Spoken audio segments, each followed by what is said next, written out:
Olá pessoal, tudo bem com vocês? Professor Damião falando. Vamos nós para mais um vídeo aula de geografia. Estamos ainda discutindo sobre o continente africano, né?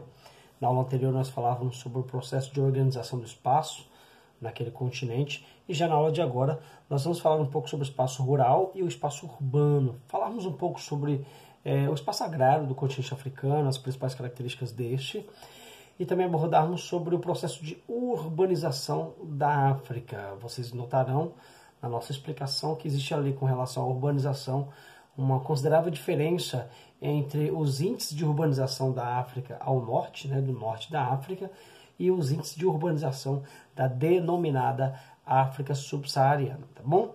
Nós estamos aqui no livro de Geografia, entre as páginas 216 e 220, nos acompanha aí para, enfim, nós podermos melhor compreender aí o que será por aqui discutido. Vamos iniciar falando sobre o espaço rural no continente africano. Em outra ocasião, nós podemos discutir, já abordar sobre esta situação da grande quantidade ainda de pessoas no continente africano que vivem no campo. Quando eu falo grande quantidade, porque a tendência no mundo, todos os demais continentes, é um processo de urbanização acelerado, ou seja, nós temos mais da metade da população daquele continente vivendo nas cidades. No continente africano nós vemos justamente ainda o contrário. Segundo dados, 60% da população africana vive ainda no campo. E assim sendo, depende das atividades da agropecuária, ou seja, da agricultura e da pecuária. São essas atividades que são ali as mais importantes para uma gama considerável da população africana que vive no campo. E aí, com relação ao PIB, é importante salientar que a contribuição do setor primário, ou seja, das atividades de agropecuária e extração, esse setor primário ele participa na África com aproximadamente 25%, né, de modo geral. Em alguns países, como por exemplo na República Democrática do Congo, o setor primário perfaz um número de incríveis 40%, perfaz um percentual que é bastante considerável de 40% da economia da República Democrática do Congo. Por que eu acho esse número exorbitante? Porque as demais atividades, ainda que o país nem seja tão industrializado assim, mas nós sabemos que o setor de serviços, o terceiro setor, ele participa comumente de forma bem considerável da economia de um determinado país. Mas se tratando dos países africanos, quando nós temos um baixo índice de industrialização, e aí temos a agropecuária, o setor primário, participando de forma bastante considerável da economia dos países. Claro que isso vai variar de um país para outro, nós vamos ter países com índice de industrialização maior, outros menores, nós vamos ter países onde o setor terciário participa mais ou menos da economia, e assim sucessivamente. Bom, mas em razão do predomínio dos climas áridos e semiáridos, em algumas áreas do continente, grandes extensões de terra são inadequadas para as práticas agrícolas, o que é um agravante, porque você tem 60% da população africana vivendo no campo, e uma parte considerável dessa população que vive no campo vive em áreas cujo clima é árido ou semiárido, bem como também o solo já está bastante degradado, em um processo avançado de desertificação, né? Isso nos leva a perceber como essa população que vive no campo e em condições tão inóspitas como essa, ela está vulnerável à fome crônica, que é algo bastante comum, infelizmente, no continente africano. Então, o fato da grande parte da população viver no campo não quer dizer que todas elas estão ali no campo, produzindo adequadamente, enfim, tendo seu alimento em quantidade satisfatória para, enfim, ali estar dando conta das necessidades alimentares das suas famílias, que na verdade não é o que acontece, né?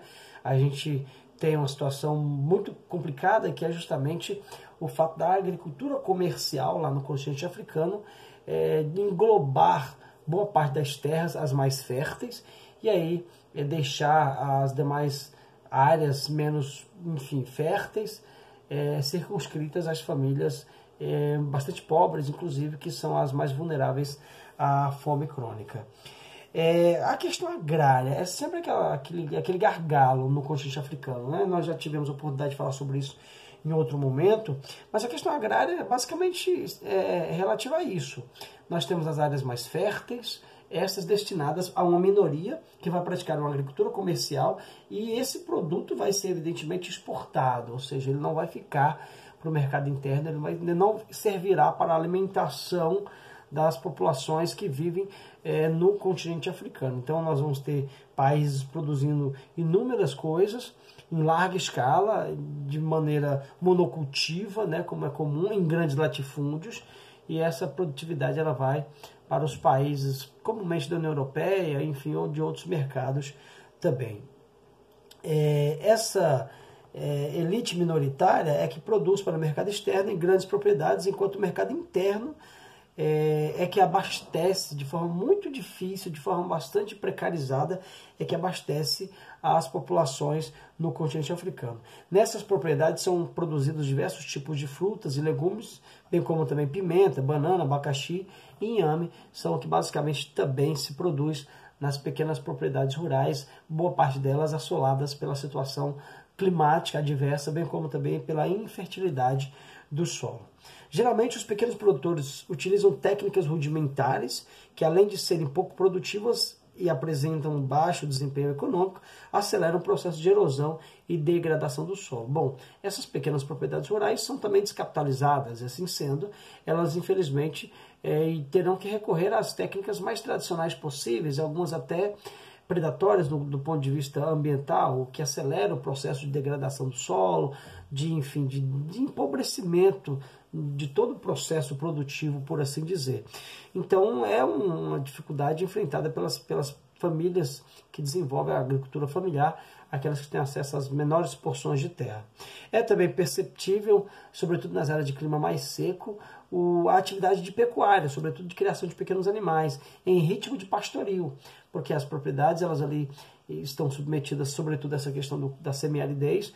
Então, os ainda pastores, né, que é uma figura quase incomum nos dias de hoje, mas por lá verifica-se ainda esse pastoreio, sobretudo de caprinos, né, e que leva esses rebanhos de um lugar a outro, de modo que eles possam estar encontrando ali alimento, e assim podem os pastores, os criadores desses pequenos animais, desenvolverem a sua atividade. Bom, já falamos sobre a agricultura comercial, né, mas só dar uma pincelada em mais alguns elementos pertinentes à agricultura comercial na África. A principal demanda do mercado externo, né, isso no período ali entre o século XIX e o século XX, porque a agricultura comercial ela foi introduzida no continente africano basicamente durante o período em que as potências europeias ocuparam e exploraram o continente africano. E foi justamente nesse período em que espécies vegetais como oleaginosas, dendê, amendoim, por exemplo, a demanda por esses produtos foi muito crescente, haja vista que esses produtos eram utilizados nas fábricas lá na Europa, bem como também na iluminação, né? Então as potências europeias acabaram desenvolvendo toda essa, digamos assim, essa estrutura para que se criasse essas grandes lavouras desses produtos, particularmente para lhes atender, para atender às suas necessidades lá no continente europeu. Bem como oleaginosas, também existiu muito o cultivo do algodão para a fabricação de tecido e o atendimento do mercado europeu, além também do cultivo do chá. Nas áreas onde não havia recursos minerais, né, porque as potências europeias visavam no continente africano principalmente recursos minerais, mas aquelas áreas onde não havia os recursos minerais, a escapatória seria justamente o desenvolvimento da agricultura comercial com base na criação de latifúndios e nas monoculturas, como nós falamos anteriormente. Atualmente, sobretudo na parte ocidental da África, alguns países se especializam na produção de produtos tropicais, de frutas tropicais e produtos, gêneros agrícolas de modo geral, como cacau, amendoim, a palma do qual se extrai o óleo, né, o algodão, agora mais recentemente a cana-de-açúcar, né, são alguns produtos cultivados em larga escala em alguns países da África Ocidental. Bom, pressupõe-se que não era para existir o problema da fome crônica no continente africano, haja vista que nós temos uma atividade agrícola relativamente ampla naquele continente. Mas é aquilo que nós falávamos, né? O grande problema está no processo de distribuição das terras e no desenvolvimento, na forma como essa agricultura é desenvolvida. Na verdade, pensa-se apenas na exportação no mercado externo. Então, apesar de movimentar a economia, a agricultura comercial ela não contribui em momento algum para diminuir a situação da fome que atinge diversos países africanos. Né? Dado o volume do que é produzido lá na agricultura comercial africana, se esta produtividade se voltasse ao atendimento das carências internas do continente africano, a fome crônica reduziria consideravelmente. Mas, em momento algum, a atividade de agricultura comercial contribui para que se haja uma diminuição deste lástima, né? Dessa lástima, desse problema lastimável, bastante ruim em pleno século XXI, e não é de hoje que a gente convive com essa realidade, não somente no continente africano, viu? Alguns outros lugares do planeta, o Brasil, inclusive, infelizmente, nos últimos anos, assistiu a um aumento da população abaixo da linha da pobreza e o aumento da fome. Então é algo bastante ruim nesse universo capitalista em que, infelizmente, nem todas as pessoas têm acesso adequadamente ao básico, que é o alimento. A falta de investimento nos modos de produção familiar e de subsistência agrava o problema, pois as terras ocupadas por pequenos produtores apresentam infraestrutura precária, solos pouco férteis, já falamos, e baixa produtividade. Então, as pequenas terras que os agricultores familiares têm acesso, geralmente são terras ali improdutivas, eles não têm acesso também aos implementos, aos insumos necessários para produzir em larga escala, e tudo isso aí acaba, no final das contas, levando essa população a ver aumentado cada vez mais o problema da fome crônica. Associa-se a isso aos conflitos internos, as guerras civis, religiosas, étnicas, tudo agrava o problema. Na página 217 do livro de vocês tem um mapa bem peculiar que mostra a África, índice global de fome. E aí a legenda apresenta os países onde se tem esse índice global de fome mais elevado. Quem estipula isso é a ONU, e a ONU leva em consideração alguns indicadores, como proporção de pessoas desnutridas, proporção de crianças abaixo do peso e mortalidade infantil. Esses indicadores são utilizados para calcular o índice global de fome. E alguns países na África, eles extrapolam de forma muito intensa essa situação, como por exemplo, a República Centro-Africana é o país que aqui, de acordo com o mapa, apresenta a pior situação no índice global de fome, mas temos também situações bastante críticas no Chad, no Sudão, na Somália, na Zâmbia, né, Madagascar, Burkina Faso, alguns países africanos com situação bastante crítica com relação ao índice global de fome. Na sequência, os demais países como Nigéria, Níger, Mali, Mauritânia, Angola, Namíbia, são países com situação considerada grave. Aqueles outros que eu falei era extremamente alarmante e alarmante. E a situação menos grave, por assim dizer, com índice mais baixo, está aí, por exemplo, a Líbia, o Sudão do Sul, a República Democrática do Congo, né? E em situação moderada, né, nós temos, na verdade, são dados insuficientes que eu citei agora. Os dados baixos, de baixa situação, de índice global de fome, me perdoe o equívoco, fica a cargo da Argélia.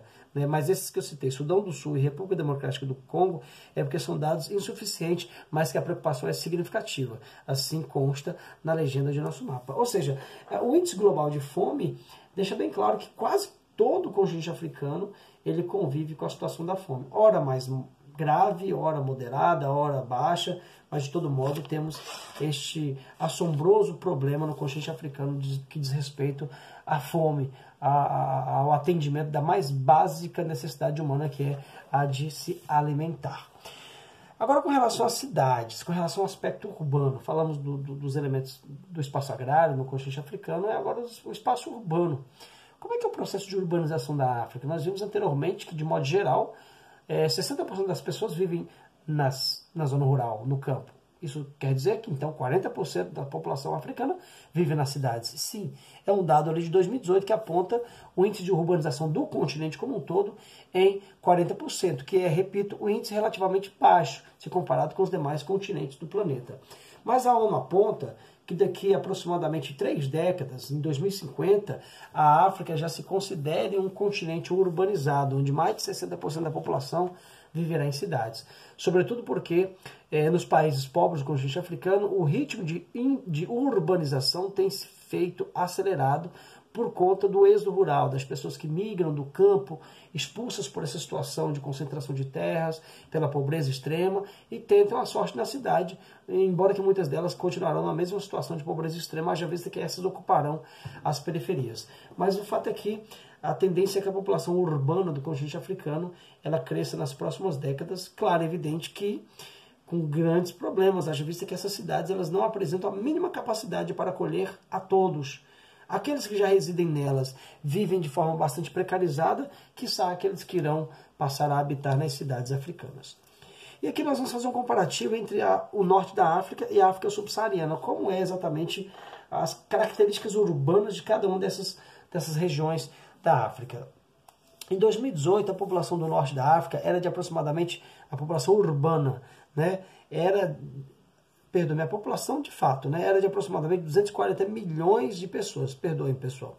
Desse total, 52% vivia em cidades, ou seja, pouco mais da metade dos 240 milhões de habitantes que viviam no norte da África viviam em cidades, à beira particularmente do mar Mediterrâneo ali e também no delta do rio Nilo. Então eram as áreas ali onde as cidades se expandiam e ainda continuam se expandindo, e no norte da África foi absorvendo o maior número de habitantes.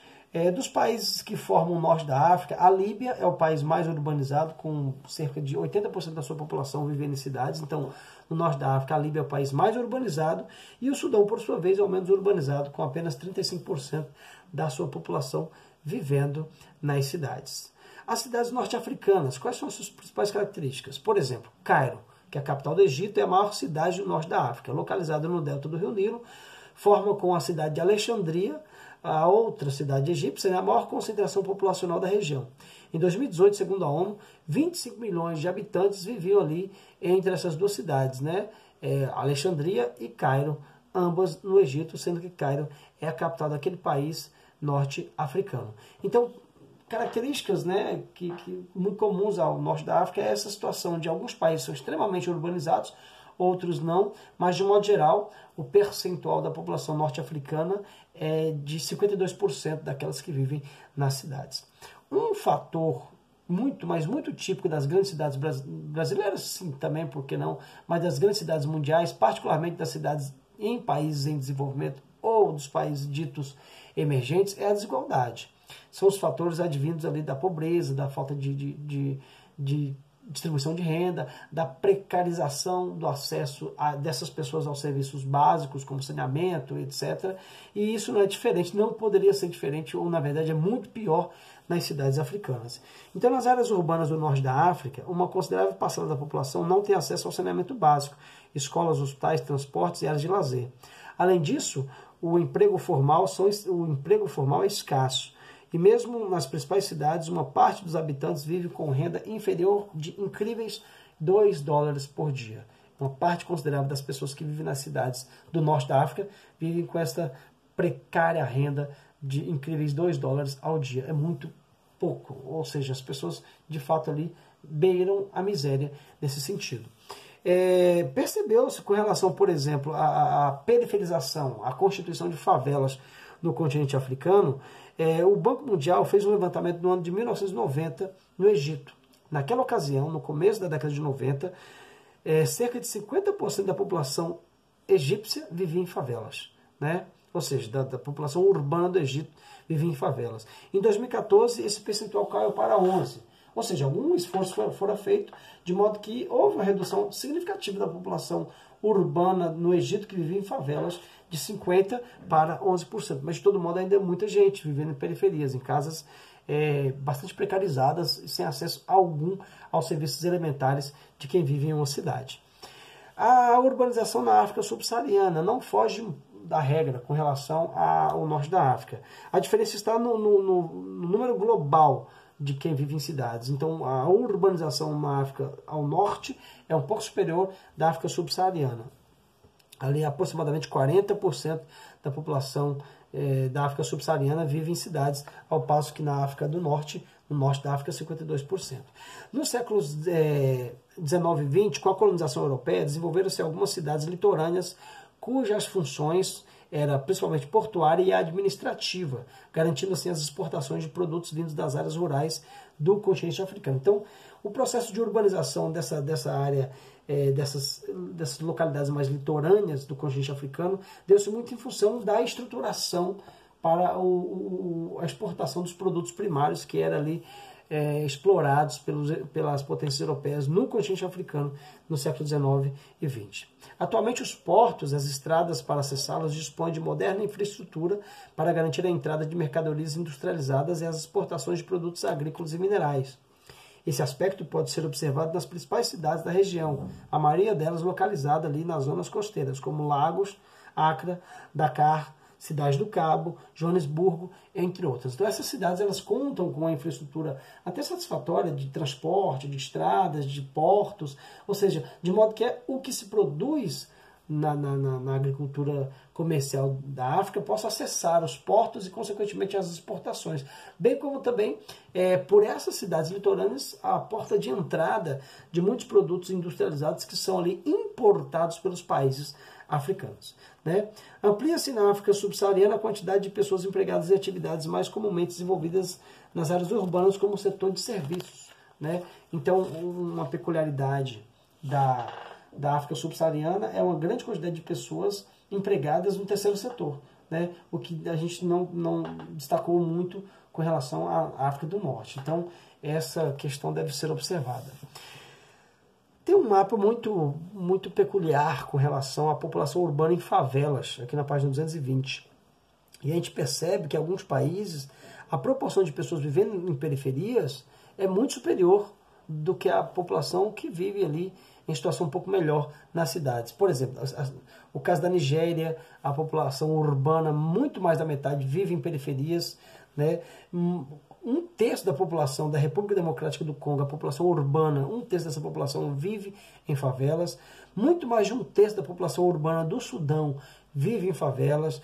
A situação também é muito crítica na Etiópia, na Tanzânia, na Namíbia, Costa do Marfim. Ou seja, são os países onde as cidades contam com um número gigantesco de pessoas habitando periferias, habitando favelas. A situação é um pouco melhor, ou seja, o índice é inverso, ou seja, temos uma menor proporção de pessoas vivendo em favelas nas cidades, no Marrocos, no Egito, né? O índice também é inverso, relativamente inverso na África do Sul, também em Angola, mas não quer dizer que essas pessoas, né, também, por não viverem em favelas, não tenha problemas econômicos, principalmente no que diz respeito à situação de desemprego, entre outras mais. Então, um dos principais problemas, um dos principais karmas dessas grandes cidades africanas é a falta de estrutura, né? Mas também são as habitações precárias, o desemprego, a infraestrutura de serviços públicos, sobretudo nas áreas mais distantes dos centros, são quase que inexistentes. A situação do saneamento básico e da não oferta de água tratada é um problema seríssimo e, consequentemente, isso sobrecarrega o setor de saúde, porque, assim, uma situação de um esgoto a céu aberto, por exemplo, você tem ali os vetores de inúmeras doenças. Por lá é muito comum, por exemplo, a cólera, o tifo e outras doenças infecciosas que levam as pessoas à morte. E como se percebe uma estrutura também médica hospitalar bastante precarizada naqueles países, a tendência é que as pessoas que têm, lamentavelmente, acesso a esses vetores que são transmitidos ali por conta da falta de saneamento básico, acabam enfileirando-se cada vez mais nos centros de saúde. A África subsaariana é menos urbanizada que o norte da África, e sua população urbana é mais marcada pela pobreza. Na Etiópia e no Chad, a população urbana em Taudes, que são os assentamentos miseráveis, ultrapassa 90%. Olha só que índice assustador. Em Serra Leoa, os que vivem em bairros precários compõem 97% da população urbana daquela cidade, daquele país. As populações urbanas mais carentes estão em Maputo, que é uma periferia muito conhecida de Moçambique, uma pobreza extrema, né? Kinshasa, né, na República Democrática do Congo, onde o rendimento de 2/3 dos habitantes é inferior a $1 por dia. Se nós estávamos alarmados com os $2 por dia na situação do norte da África, na África subsaariana, em algumas periferias, o rendimento de uma pessoa, pode ser um pai de família, é de menos de $1 por dia, ou seja, pouco mais de R$5 por dia para você assegurar alimentação, moradia, saúde e outros elementos mais que uma pessoa carece, que uma pessoa necessita no seu dia a dia. Ou seja, analisarmos o continente africano infelizmente, também tratarmos dessa situação da pobreza extrema. Né? Não que o continente seja pobre, o continente é um continente rico, repleto em recursos minerais, por exemplo, mas é um continente rico de pessoas empobrecidas. E esse empobrecimento se deu muito em função também dessa exploração bastante maléfica a que as potências europeias submeteu o continente africano. Tá certo? Adiante ainda temos algumas questões a serem discutidas nas próximas aulas, caso tenhamos tempo ainda, como, por exemplo, falarmos das questões atuais lá no continente africano, também abordarmos um pouco sobre a questão da democracia tão ausente em alguns países, da integração regional, enfim. Na medida que a gente for desenvolvendo o conteúdo, a gente vai tirando essas últimas dúvidas, tá certo? Espero ter contribuído nessa breve videoaula.